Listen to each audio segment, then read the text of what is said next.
equals the sun hung low in the sky, casting long shadows over Maplewood's quaint streets, drenched in golden hues. My name is David Trent, and today was the day that everything changed. I could feel the anticipation coiling in my stomach like a tightly wound spring, ready to unravel. It was a crisp autumn afternoon, and as I stepped out of my aging sedan, I inhaled the scent of falling leaves, a bittersweet fragrance that felt oddly comforting yet menacing. Maplewood had always felt like a sleepy town, where everyone knew each other's business. Little did they know the darkness that was swirling just beneath the surface of my otherwise monotonous life.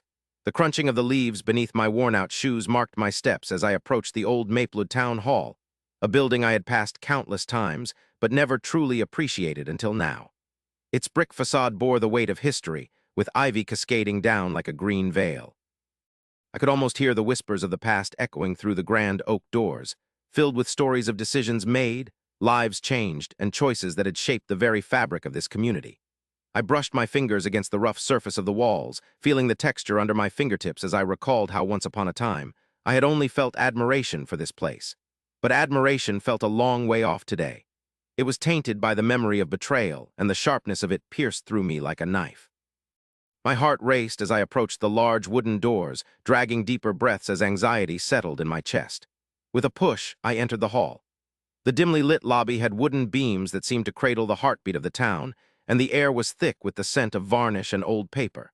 I glanced around, taking in the serious faces at the reception desk, the hustle of people carrying papers, and the muted conversations lingering in the air.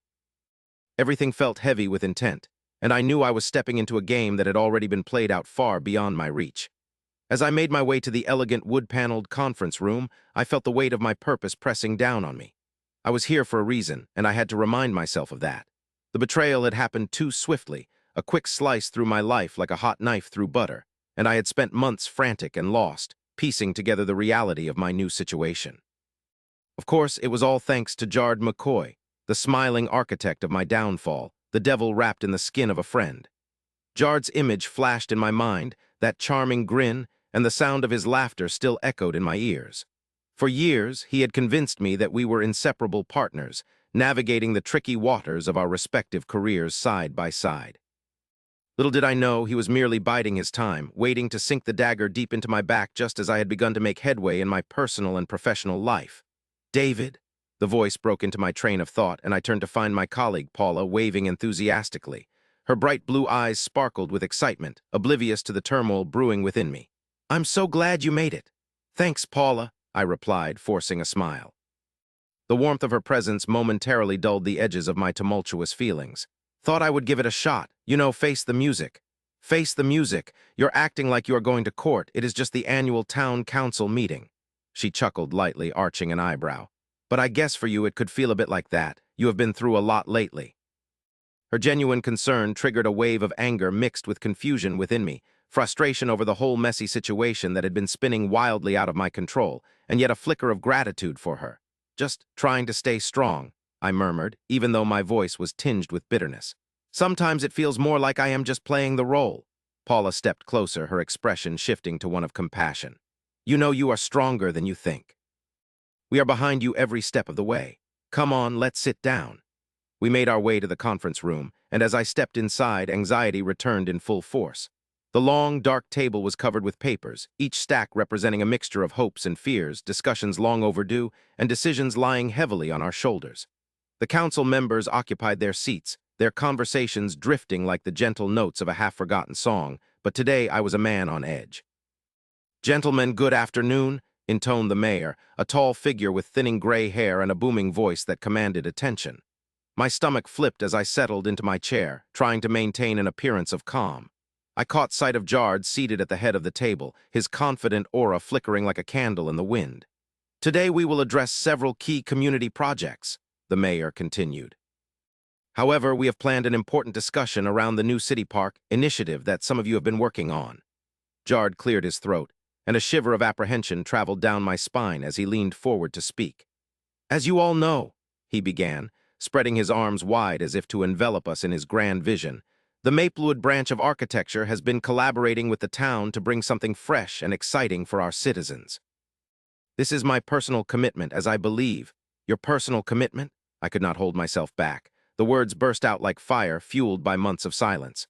The room fell silent, their gazes shifting toward me, surprise morphing into intrigue. Even Jard paused, his delighted smile fading slightly.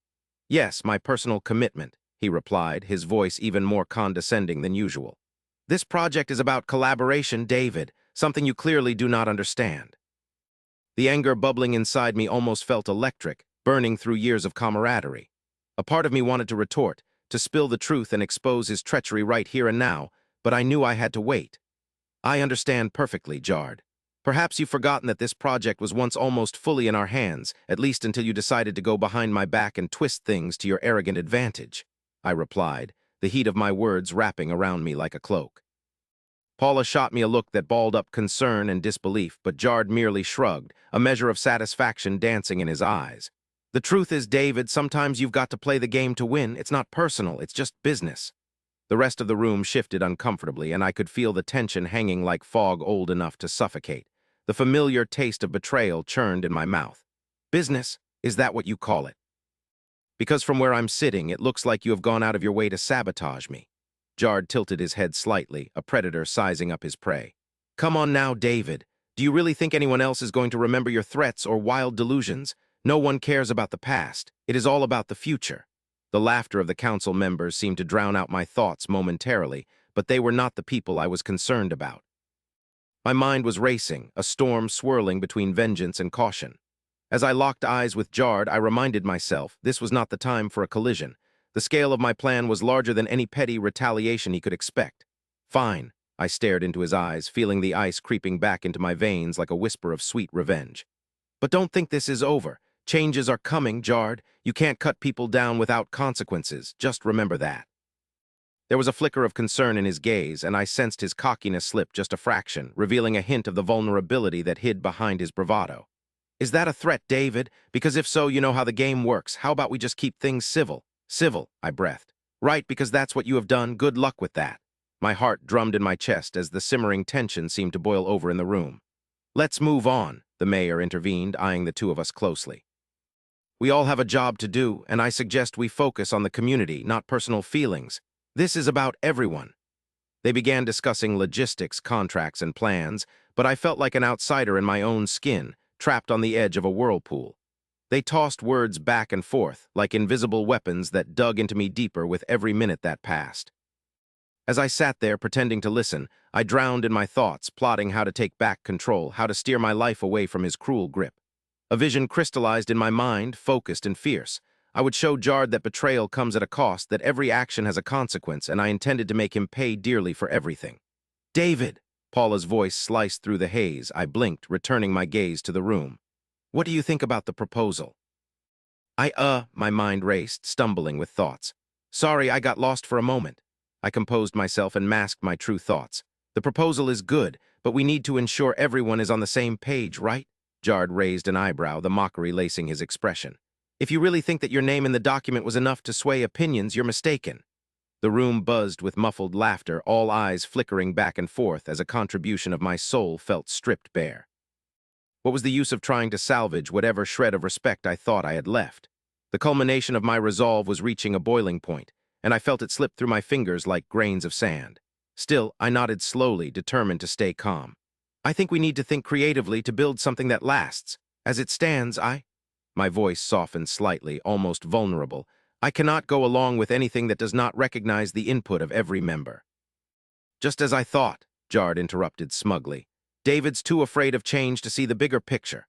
I fought the urge to lash out, to jump across the table and remind him just how much I had sacrificed for their stupid plans. Instead, I inhaled deeply, grounding myself in my resolve. "Just you wait, Jard," I thought grimly, eyes narrowing as the warmth of sunlight pouring in through the large windows glinted against the sharpness of the table. "This isn't just a waiting game. This is the beginning. The balance will be restored, and I will take back everything you took from me. You just don't realize how poorly you've played your cards." Jard may have been skilled at pretending to be a friend, and I may have spent far too long caught up in his poison, but a shift was coming, and a storm was brewing within me, just waiting for the chance to unleash itself.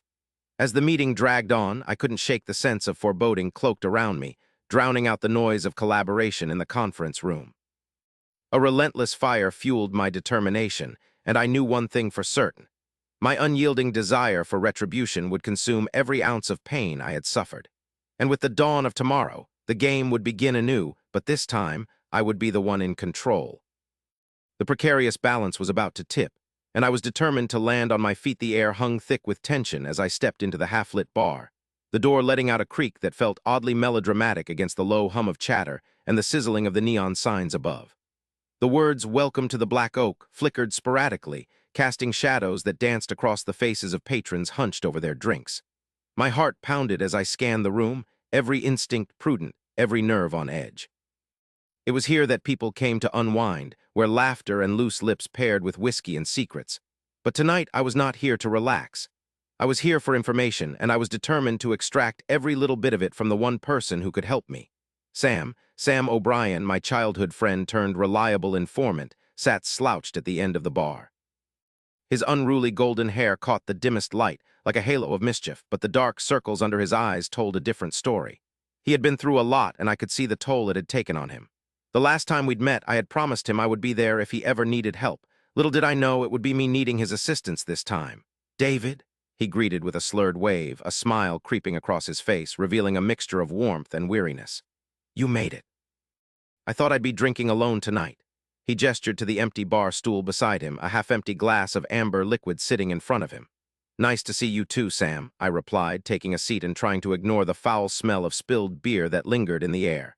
"You look like you've had a rough day. Rough week, but what's a week in Maplewood without some chaos?" He chuckled, but there was no real laughter in his eyes. "What about you, still determined to go up against Carter and his goons? You do realize they do not play fair, right?" "Trust me, I do," I said, my voice dipping lower. "But I have to. After everything they did, I can't just sit back and let them walk all over me. I need to know what they're up to. That's why I came here." I leaned in closer, lowering my voice as if the walls had ears. This was not the kind of conversation I wanted everyone to overhear. Sam frowned, his focus sharpening. "David, you're not thinking this through. Carter is dangerous. You think just because you used to hang out with him in high school that he'll let you in on any secrets? I know him better than anyone else does," I insisted, feeling the need to defend my plan as I clenched my fists, knuckles whitening. "He's cocky, overconfident. I just need to play him at his own game. All I need is the right intel, and you can help me get that." "I can give you intel, but I cannot protect you. You're going to be like a bull in a china shop if you try to confront him directly. This isn't just high school rivalry anymore," he replied, a concerned expression etched across his face. "You're a grown man now. He won't hesitate to use you for his advantage." I took a deep breath, letting the words sink in. The name Carter Stokes still held weight in Maplewood, a name that could easily whip anyone into a frenzy. I had known Carter since we were both kids, but even back then he carried a certain arrogance, a value in manipulation that made him thrive in our small town's social hierarchy. His smile could charm, but it was the cold steel of his eyes that reminded everyone he would cut deep to get what he wanted. Now in his mid-30s, he had built an empire, one that played with shadows and whispers. He was able to dodge every trouble that came his way, but not anymore.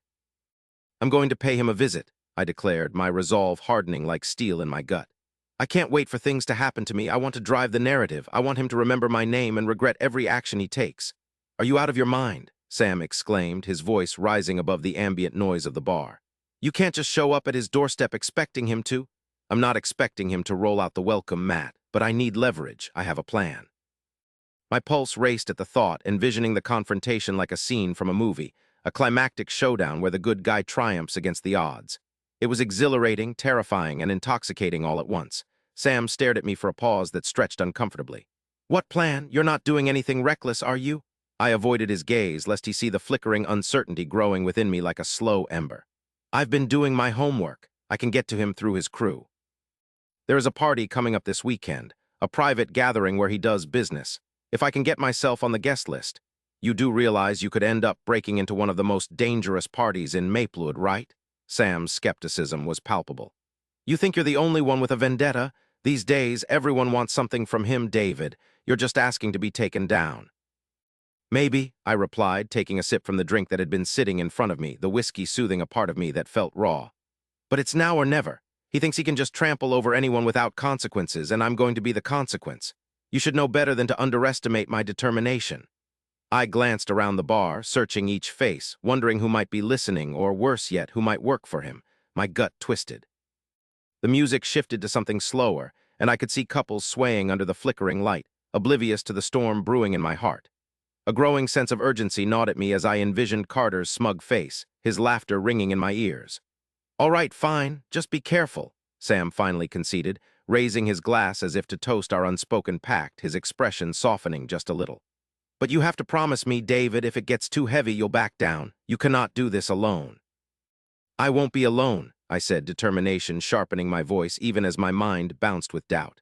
"I have you, Sam, and I have a few people from the old days who owe me." He shook his head, the corners of his mouth barely arching upward. "I hope that's enough, buddy. Just remember, a knife can cut both ways." "I'm not afraid of a little blood," I smirked, even if my heart was beating faster at the thought of crossing that line. "And the best part, Carter won't see it coming." The rounds of laughter that echoed from the other side of the bar suddenly seemed far away, as if the bar itself was drawing a curtain over the world outside. My mind narrowed to that naive sense of loyalty we carried as kids, how easily we placed trust in friends and alliances, believing our small town encapsulated our world. But things had changed. It was time for retribution. As we spoke, images flickered through my thoughts, past betrayals, late-night arguments, moments that framed our lives like snapshots in a photo album that felt more like a gallery of regrets. My mind settled on the day Carter had done the unthinkable, dragging my name through the mud as if it were nothing more than an afterthought, a pebble beneath his shoe. It was then that I promised myself I would never let someone treat me like that again. "Listen, if you need a way in, I might know someone." Sam leaned in with a conspiratorial whisper, his voice dropping low. "A girl named Hannah. She used to run with Carter's crew and is no longer on speaking terms with him. She hates him after everything that happened. If you can get to her." "Hannah," I murmured, memories flooding back like a tidal wave, crashing against the shore of my mind. I remembered her wild hair, the spark in her dark eyes, her laughter spilling like sunshine in the chaos of our teenage years. The way she defended me when Carter had turned the school against me, standing up to him even when I lacked the courage. I hadn't thought about her in a long time. Life had pulled us in different directions, and I hadn't appreciated how much I'd truly missed her. "Yeah, Hannah," Sam continued, pushing a lock of hair out of his face. "I believe she's in town again, and one way or another, she knows something. If you can get a hold of her, it might change everything. How do I find her?" The wheels were turning in my head. If I managed to build an alliance with her, I could have the inside track on Carter's dealings, his inner circle's weaknesses. "Last I heard, she got a job at the local diner down on Main Street. Blue Skies Cafe, I think it's called." Sam took a gulp of his drink, a contemplative look crossing his features. "I have no idea if she'll even want to talk to you. Things went pretty sour between you two." I cursed softly under my breath, the sting of old wounds pulsing with each recollection. The bitter ending of our friendship had been a loose thread I had never fully tied off. "She'll talk to me. Once she understands what's at stake, she'll see the bigger picture. Just tread carefully, okay?" Sam warned, looking serious again. "You can't just barge in after all these years and expect her to listen. You need to make her understand that you're not that same person. Things are different now. Tell me about it." I laughed a little too soon, the weight settling heavy in my gut. "What about them? I'm not the only one going through hell. I just need to get to Hannah, dig deep for answers. The rest will work itself out." "Right, but nothing. Just give me her address, Sam," he sighed, clearly not enthused, but knowing he wouldn't win this argument. "Fine. But David, if you get into trouble and I hear about it, I'll personally drag your crazy self back before you meet your end." The thought of what lay ahead sent a chill down my spine, both thrilling and terrifying. As Sam jotted down the address and handed it to me, the glass slipped from my fingers, crashing against the floor and shattering into a myriad of tiny shards. "Good luck, man," he said, half exasperated, half supportive. "You're going to need it." "Thanks," I muttered, already planning my encounter with Hannah, the memories and emotions swirling like a storm within. A final piece of the puzzle clicked into place, a chance at redemption for myself, an opportunity to rewrite my fate. I pushed myself away from the bar, my head already swirling with possibilities, but only one thought echoed in my mind above the rest. It was time to set the wheels of retribution in motion. The scent of damp earth mixed with the sweet, pungent aroma of decaying leaves filled the air as I navigated the narrow trail in Maplewood Park. The sun hung low in the sky, its slanted rays barely cutting through the dense canopy of trees overhead. I could hear the distant chatter of families and the laughter of children playing near the playground, but that felt worlds away from the tempest brewing inside of me. I finally found the clearing I had been searching for. It was my secret spot, where the shadows merged with the setting sun, just like my plans were merging with revenge. My heart quickened as I recalled the events that had led me here. "All right, David, time to get serious."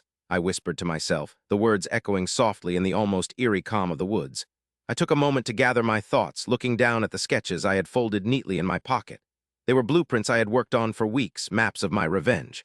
My mind drifted back to Oliver Montgomery, the man who had orchestrated my downfall. I could picture his smug face as he gloated, thinking he had won. As I remembered the betrayal, anger surged through me again, igniting flames of determination in my heart. "This isn't just about payback," I muttered, clenching my fists. "It's about justice." I sank onto a fallen log, rough bark scratching against my worn jeans. I pulled out the sketches, slowly unfurling them. The paper made a soft, rustling sound in the quiet. I studied them, tracing the intricate lines with my fingertips. Each curve represented a step in my plan. My gaze narrowed at the center of one of the drawings, a proposed layout of the gala dinner that Oliver would be throwing in just a few days. The event was meant to launch his new business venture, but to me it was the perfect opportunity. "David," I heard a voice interrupt my thoughts. I looked up, startled, to see my best friend Mia standing at the edge of the clearing. Her brown hair danced in the light breeze, framing her face and highlighting her worried expression. "You've been looking worse for wear." "What's going on?" She took a few tentative steps toward me, concern etched in her features. "It's fine, Mia," I replied, forcing a grin that I hoped masked my inner turmoil. "Just thinking about life, you know." I hated lying to her, but I couldn't let her see the darkness that had taken root in my heart. Mia knelt down beside me, her blue eyes searching mine. "You know you can talk to me about anything, right? This thing with Oliver. It's eating you alive." I could see the sincerity in her gaze, and it made me feel both grateful and guilty. I sighed heavily, rubbing the back of my neck. I want to make things right. He took everything from me, Mia. The job, my reputation, even some of our friends turned their backs on me." I spat out the words, each one sharper than the last, like daggers of resentment. "Revenge isn't the answer, David," she said gently, biting her lip as though unsure of how to continue. "You're better than this. You've always been the guy who finds a way to rise above." "Maybe I don't want to rise above this, Mia. Maybe I want him to feel the weight of his actions," I snapped. For a moment, I glanced away, hoping the turning of my thoughts wouldn't affect our conversation. But deep down, I recognized that I was wading into the murky waters of obsession. Mia's expression turned more serious. "I believe you can find a different way. Have you considered talking to him? Clear the air, maybe." Her voice was soft, but there was conviction behind it. The mere thought of approaching Oliver, the man who had betrayed me in front of the entire board, made my stomach churn. "Talk to him? What would that even change? He doesn't care, Mia. He's reveling in my downfall. Why should I give him the satisfaction?" She shook her head, frustration flickering in her eyes. "Because, David, you can't let him control you. You're losing yourself to this anger, and it's going to consume you. Think about who you are." I stood up abruptly, shoving the sketches back into my pocket. "Who I am is a man seeking justice. Do you really think I can just let this go?" I inhaled sharply, trying to rein in my emotions. Every word felt like a battle, and I was losing. I could feel the heat rising to my face, the pulse in my temples thudding as she held her ground, refusing to back down. "Maybe finding a way to expose him for what he's done could be better than a revenge plot," she suggested cautiously. "You're brilliant, David.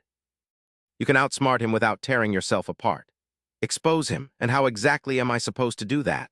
My voice had risen, frustration spilling over. I didn't like where this conversation was heading. "He's got the whole town believing he's some kind of golden boy. Nobody would believe a loser like me over him." Mia took a deep breath, as if gathering strength. "Then you need to show them the truth. Gather evidence, do your homework. You have skills, use them in a way that doesn't consume you. This anger, it'll carve you into someone you don't recognize anymore. Is that really what you want?" Her words hung heavy in the air between us, the late afternoon light casting a spell of warmth that felt oddly serene contrasted against our turmoil. I looked away, feeling the conflict waging within me. My heart beat rapidly against my chest. All I could see was Oliver laughing with his slick-back hair and tailored suit, looking down his nose at me like I was nothing. I shook my head violently, attempting to dispel the image. "I know what I want. I want him to pay for what he did." "Then find a better way to make him pay," she replied firmly. "That's all I am asking. Look at yourself. You're a person worth more than revenge. Use that drive to build something good, not to destroy." I took a step back, my body tense, resisting the urge to lash out or break down. "What makes you think I can even do that?" I asked, my voice lowered, uncertainty creeping in. "I feel like I've lost everything already. What do I have left to fight for?" Mia's gaze softened. "You have your integrity, your dreams. You're not defined by just one moment or one person's actions, David. You can rebuild, and you will, but not if you let this anger drown you." As she spoke, I reflected on my life before Oliver had pulled the rug out from under me. There had been plans, dreams of climbing the corporate ladder, of establishing myself as a respected professional. Yeah, well, what if I don't want those dreams anymore? What if this is all that's left for me? My voice turned bitter, and an uncomfortable silence filled the space between us. Then Mia reached out, placing a hand on my arm. You can still have those dreams even if it takes time, but you cannot let him be the architect of your demise. I gazed into her eyes, feeling the warmth of her presence, and recognized that she genuinely cared. Perhaps there was a path that didn't involve revenge, one that might lead to something I had not yet considered. The realization was faint, a spark of hope amidst the storm. It's just hard to think about anything else when I picture him getting away with it, I admitted quietly, the weight of my words dissolving as I finally released some of my pent-up tension. I know, but you will never be able to find peace until you let this go. Trust me. Her voice was steady, anchoring me in a fleeting moment of clarity. Take a step back and think. The gala, what if you could expose him there? Expose him, I repeated, my mind racing again. The idea flickered before me like a candle flame. What would that even look like? Mia's expression brightened, a glimmer of excitement entering her voice. Think about it. You could gather evidence, invite people who aren't on his side, and create a situation that takes the focus away from him. Show the world who he really is. I could conduct an interview with the townsfolk, maybe set up a deal where I can catch him in his sleazy tactics, I mused aloud. People would listen if I had proof. Yes, Mia beamed, her enthusiasm infectious. You can do this, David. You have the smarts for it. Just remember to stay focused on your objective. Don't let your emotions cloud your judgment. A flood of determination coursed through me, washing away the haze of anger that had plagued my thoughts. Perhaps revenge didn't have to mean chaos and destruction. You're right. I can do this, I said, the words feeling more powerful as I spoke them. I can gather the facts, I can show them who he really is without becoming the monster he is. Exactly, you're a storyteller at heart, David. This is just another tale you need to weave, she encouraged, a proud smile lighting her face. I stood taller, a new sense of purpose igniting within me. I'll start tonight. I need to gather whatever I can. I'll figure out a way to get close to him, see what I can uncover. Mia nodded, her expression filled with belief. Then let's do it together. I can help you brainstorm ideas, figure out angles. Just remember, we're in this as a team, okay? I smiled, the darkness lifting just enough for hope to seep back in. Thanks, Mia. It means a lot to have your support. I felt a weight lift off my shoulders, knowing I had someone standing beside me. Just then, from the corner of my eye, I spotted a scurrying movement behind the bushes nearby. I turned my head and my gaze locked onto a shadowy figure slipping away. Confusion rippled through me as I glanced back at Mia. Did you see that? Someone was just... I drew a quick breath, realizing how being in these woods felt a lot like transitioning from darkness into light. I think I need to go check it out. Mia, stay here. I'll be right back, I instructed, moving towards the noise. David, wait. She called after me, but I was already weaving through the trees, curiosity fueling my steps. What was that? My heart raced again, a different kind of thrill rushing through me. I pushed through the dense brush, branches snapping like dry twigs underfoot, until I finally reached an opening in the undergrowth. My heart sank as I stumbled upon a much different scene. A couple of kids sat by a small fire, surrounded by crumpled soda cans and empty bags of chips. Their laughter hung in the air like the fading smoke, oblivious to the world beyond their escapade. What are you doing out here? One of them called out, a mischievous grin spreading across his face. Assurances of wild tales echoed in my ears as I turned back to find Mia had followed me. I chuckled, shifting gears, realizing it was just a band of kids enjoying the last rays of sunshine. Nothing, just thought I saw something, I replied, feeling somewhat foolish. Mia caught up with me, shaking her head in amusement. Looks like they're just having fun, she said, the tension from earlier dissipating into the evening warmth. Where were we? In that moment, I realized that while revenge was still driving me, it did not need to consume every conversation or decision. I took one last look at the kids before we made our way back to the park's more open areas. We're going to do this right, I assured Mia, the determination now a part of my every breath. The gala is just a few days away, and I am going to make sure that everyone knows exactly what type of man Oliver truly is. Mia smiled, her faith unwavering as we emerged from the wooded path. Together, then. We'll plan this out just like you planned out everything else. Remember, you have to be strategic. As we walked on, the light began to fade, but I could feel a flicker of hope growing inside. I was ready to take action, and as long as I had Mia by my side, I knew I wouldn't lose myself in the shadows. The descent into revenge might be rough, but with the hint of a new dawn, I felt the threads of a different narrative beginning to weave themselves together. I stood outside the rusty Anchor, the bar where I had spent countless evenings nursing my silence, thoughts swirling in the thick air of anticipation and dread. The neon sign flickered erratically, casting an eerie glow on the cracked pavement. My heartbeat drummed in my ears like the heavy bass of a song I used to love but now felt weary listening to. I could still remember each note of betrayal, its melody echoing in my mind, sharp yet mournful. Tonight, the last of my resolve was peeling away, much like the remnants of the paint hanging off the bar's front door. I took a deep breath, the salty tang of the ocean mixing with the distant hum of laughter spilling out from within. The air was thick with the scent of grease and beer, memories clawing at the corners of my mind. "This is it," I muttered under my breath, the words barely escaping my lips, a fragile mantra trying to brace me for what lay ahead. The door creaked open just as I was about to push it, revealing a warm glow and a cacophony of voices, but it suddenly slammed shut. "Hey, David, you coming in or what?" came a familiar voice, piercing through my anxious veil. It was Gracie, her dark hair falling over her shoulders, her playful demeanor both a comfort and a burden. She stepped outside, her brow furrowed in mild concern, hands shoved deep into the pockets of her leather jacket. "You look like you've seen a ghost." "Maybe I have." I let out a dry chuckle, but Gracie did not smile back. Instead, she stepped closer, narrowing her eyes as she studied me. "You sure you want to go through with this? I don't have to hang around if you're feeling, overwhelmed." I sighed and shook my head, feeling the weight of the moment pressing down on my shoulders. "I have to. I mean, he can't keep getting away with it. Not when everything he's done." Gracie arched an eyebrow. "And what exactly do you think is going to happen? You walk in there, confront him, and then what? A duel at dawn. An epic speech that makes him regret everything he's done. This is real life, David, not some movie where the hero always wins." "We'll see," I said, unable to shake the urge to make him suffer like I had. The phantom ache of betrayal gnawed at my insides. I'm not just going to let him sit there enjoying his life while I'm stuck in the past. "I get that, but what if it goes south? What if he flips it and makes you look like the bad guy?" Her voice was steady, a warning draped in a friendly tone, but the seeds of doubt had already burrowed themselves into my mind. "You know he's good at that. Let him try. I'm ready for him." I straightened, forcing confidence into my posture. I need to do this." Gracie nodded slowly, but her expression remained tight with concern. "Okay then, but promise me you won't do anything stupid. Promise me you will walk away if it turns ugly." I looked deep into her eyes, the kind of trust we had built over years staring back at me, and it made me swallow hard. "I promise. I just want to confront him, see the truth in his eyes, the one he has been hiding." With a reluctant smile, Gracie stepped back, her voice softening. "All right, go get him, hero." She pushed the door open for me, the warmth flooding over me like a taunting invitation. As I stepped inside, the atmosphere wrapped around me like a damp blanket. The bar was packed, laughter and shouts blending into a smooth pool of sound. I could see the usual crowd gathered near the pool table at the back. Bright lights flickered awkwardly, illuminating the faces of my old friends and the man who had turned my life upside down, Ethan Wells. I hesitated, frozen for a moment as I caught sight of him. Ethan was lounging against the table, a beer in hand and laughter spilling freely from his lips as he regaled some story to his audience.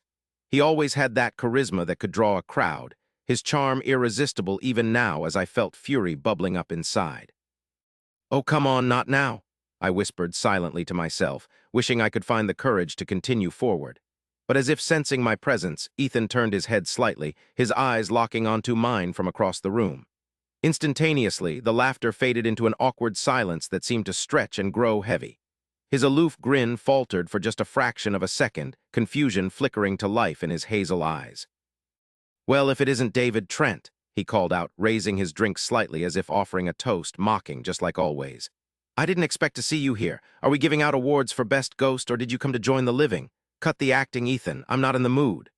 My voice was steadier than I felt, an iron core forming despite my nerves fraying at the edges. I began breaking through the throngs of people, an invisible path carving itself in the thick tension surrounding us.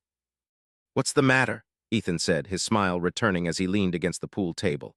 "Did I hurt your feelings? You look like a man who's just had his cat run over." Inside, my heart was pounding like a drum, building into a wild rhythm of rage and sorrow. The walls felt as if they were rising like a tidal wave, threatening to swallow me whole. "You hurt more than my feelings, Ethan. You destroyed everything we had. I want to know why. I want you to say it to my face." Ah, there it is. He straightened, gesturing to everyone around us. "Ladies and gentlemen, our drama queen has arrived. What's my crime, David? Was I even supposed to wait for your sad little love confessions before turning the page?" A swell of anger ripped through me. "It wasn't just that. You betrayed me. You took everything we built, tossed it aside like a broken toy, and then laughed while I scrambled to pick up the pieces." "Aw, poor David," Ethan said, fake concern dripping from his words. "I didn't know I was such a burden on your life. But come on, we both knew it wouldn't last. It was just a phase, a distraction." My blood ran hot, and the urge to strike in some way nearly overwhelmed me. A distraction? I wasn't a distraction. I was your friend Ethan, and you chose to walk all over me the minute things got hard. Oh, please, he scoffed. You're acting like I was supposed to bend over backward for you. You had your shot, and you wasted it crying in the corner. I moved on. You should try it sometimes. It's liberating. Liberating. This isn't about liberation, you self-centered jerk, I retorted, my voice an involuntary crescendo catching the attention of everyone in the bar. I felt heat creeping up my cheeks and a tight knot twisting deeper in my stomach. This is about accountability. You can't just wipe your hands clean and expect nothing to come of it. Ethan folded his arms across his chest and leaned back as if he was entirely unfazed. Accountability. That's rich coming from you. Do you even hear how desperate you sound? I don't care how I sound, I nearly yelled, sensing the eyes on me and the hot breath of embarrassment creeping into my resolve. This is about showing you the truth. You think you can live this perfect life after what you did to me, after throwing me under the bus for some fleeting thrill. He leaned forward slightly, his expression shifting from casual amusement to something darker. You think you left an impression. Honestly, David, you weren't even on my radar after the fallout. The truth is I did what I had to do to survive and get what I wanted. If that meant stepping on you in the process, so be it. Life is tougher when you keep people like you around. I could feel my world narrowing into a single point, the light of reason dimming behind the storm. You didn't just step on me, Ethan. You raised everything. Look around. You've ruined friendships, connections, trust, all for a chance to prove a point. My hand reached for my throat, squeezing it as though it could stifle the ache inside. And now look what you have left, nothing but empty threats and lies. Look at you, so emotional. Ethan pretended to wipe a tear from his eye dramatically. The amusement in his voice cut deeper than I had anticipated. You have no idea what I've built since then, and it's glorious. Success is a beautiful thing, David, and you have yet to learn that. You're still playing the victim. Playing. You think I enjoy this. Every night I see your face, I relive the betrayal. Every time someone asks about you, I have to choke back my anger. Each word poured from me with raw power, thy fury mingling with sorrow, yet terrified of what would rise next. And do you want to know why? Because I was too caught up in your charm to see the truth. I wasted time in your shadow instead of moving on with my life. His smirk wavered, then fell, a flicker of real emotion passing across his face. You genuinely think you were better than me? That makes this even more hilarious. You peeked way back before me, and now you're just a faded memory. The crowd around us had resumed its noisy atmosphere, but I could feel the connection tighten with each reckless exchange, as if the people around us were in a bubble of tension that threatened to burst. You know what? I stepped a little closer, fueled by the heat of my own anger. Maybe I lost something, but I refuse to fade into the background, regardless of what you think. What will you do, David? He challenged, eyes narrowed as the space between us crackled with an electric intensity. You intend to confront me, but you know I won't play nice. So what, are you going to try to hit me? Cry, neither worked for you the last time. Maybe I won't have to, I said through gritted teeth, feeling a fire ignite within me. I'm not here for sympathy, Ethan. I'm not here for pity.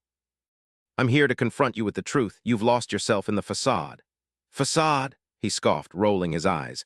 The only facade is the one you're wearing, the meek nobody, still acting like I owe you something. You don't get to rewrite our story. No, but I can end it here, I declared, my heart pounding as I gestured broadly as if I could wipe away the years of deception and pain with a single sweep. This ends now, Ethan. No more pretending that you're this untouchable king. The time for consequences is long overdue. For a moment, we stood there, locked in an eternal standoff, the world around us fading into insignificance. The air was thick with bitterness, crackling with unsaid words and unbridled emotions. But then I dared to hope. In the depths of our shared history, perhaps there was still a thread to unravel this twisted tale. In that fleeting moment, I thought I saw a flicker of panic, a flash of uncertainty crossing his face. Go ahead, try to take your punishment, he taunted, but beneath the bravado I could sense the tremor. See where that lands you. I will, I promised quietly, swallowing hard, but not here, not like this. Turning away for the first time, I took a deep breath, feeling the tension release just a moment. The confrontation had given me clarity. I stepped back, glancing at Gracie's supportive gaze as my heart steadied slightly. A small victory. I refused to be the victim any longer. No matter how long it took, I would find my way back to my path, a path where he was a mere ghost in the rear view. And deep down, I felt it, a spark of raw determination igniting within me as I prepared to blur the lines one final time. This is just the beginning, Ethan. You will regret underestimating me. And with that, I walked away, my resolve firming with every step, knowing that the final showdown was still waiting on the horizon. As I stood outside the weathered door of the Maplewood Cafe, memories rushed through me like a relentless tide. The sun hung low in the sky, casting long shadows that filtered through the trees, reminiscent of the day everything changed. My heart raced, pounding a frantic rhythm in my chest, and I fought to keep my anxiety at bay. Today was the day I confronted my past, the day I would take my revenge against Jennifer and Jack.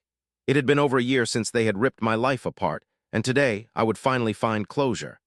I pushed the door open and stepped inside, the familiar smell of coffee and freshly baked pastries enveloping me. It reminded me of happier times, but today I couldn't afford sentimentality. I spotted Jennifer sitting at a corner table, her fingers absently tapping against her phone screen, looking so relaxed, so composed. I breathed in deeply, feeling the tension in my shoulders as I walked toward her, purpose in every step. "David," she greeted me without looking up, her tone casual, almost dismissive. I clenched my fists at my sides. How could she be so calm after everything? "We need to talk," I said, my voice steady, but inside my emotions swirled like a storm. Jennifer finally looked up, surprise flickering across her features before her expression hardened. "Is this about what happened? I thought we agreed it was best to leave the past in the past." A small laugh escaped her lips, but it felt cold and hollow. "No," I replied, and the determination in my voice surprised even me.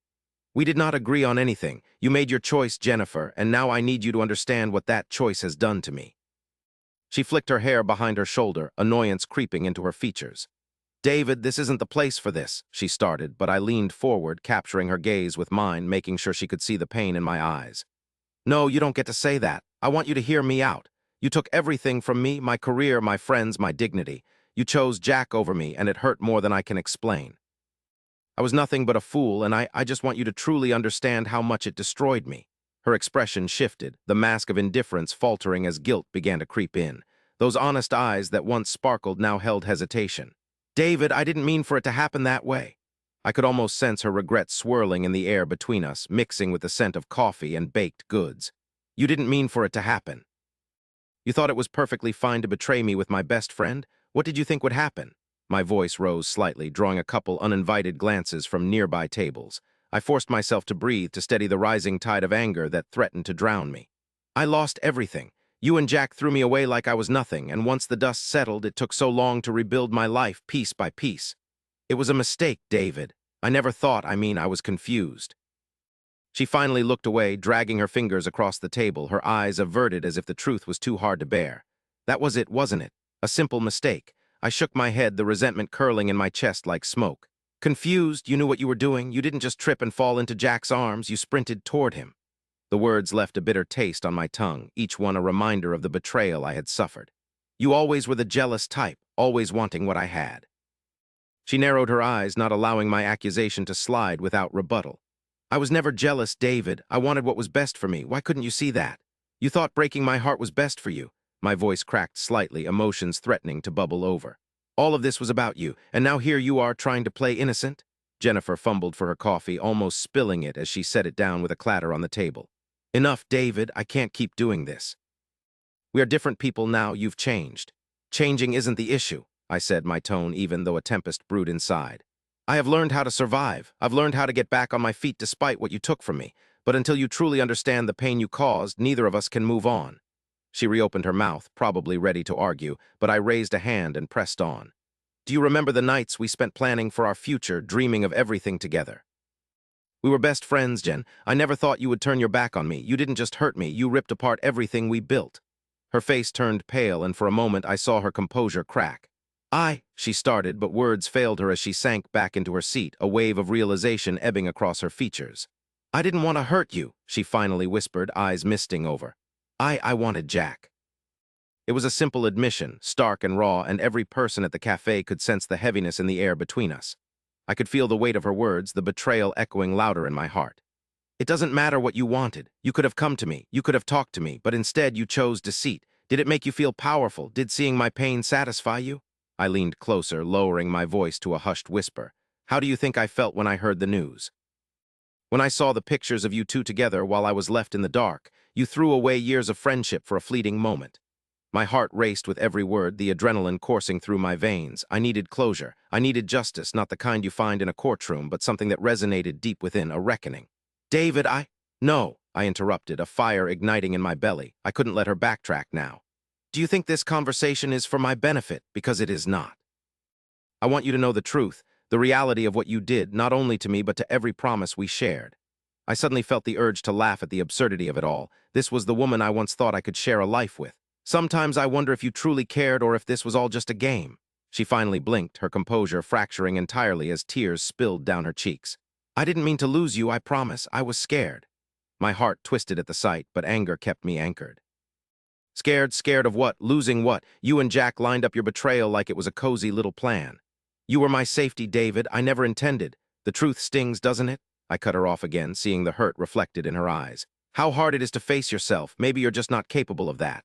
I stood back slightly, crossing my arms and studying her now fragile demeanor.